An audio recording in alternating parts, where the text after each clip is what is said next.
So do you believe in the white privilege theory? It's got a lot of evidence behind it. If you look at the statistics, Bill, they're alarming. And I did a little research before the segment, just to tick off a few for your viewers.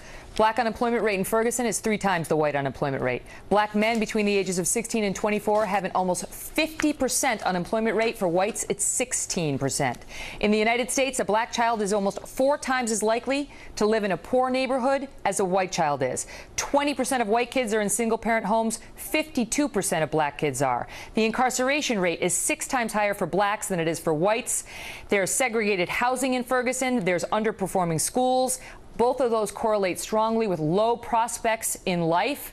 And this area, St. Louis, has a noticeably disadvantaged situation when it comes to folks who are born poor getting out of poverty over the course of their life. Places like Seattle, you got a real shot at it. Places like St. Louis, not so much. All of that, and not to mention in 2008, the Bureau of Justice stats came out with this figure. Blacks are almost 3 times as likely as whites to be subjected to force or threatened with it by police.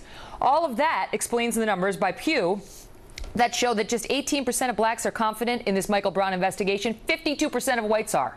65% of blacks say the cops went too far. 33% of whites do. Those numbers are all correlated, Bill. They are all correlated.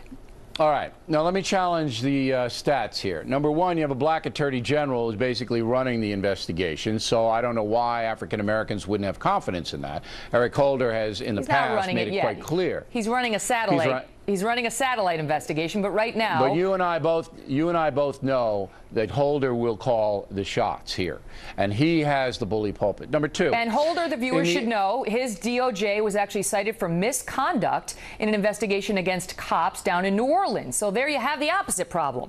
You know, I mean, there's a question about whether Holder can be fair to law enforcement. But I'm dealing with the African American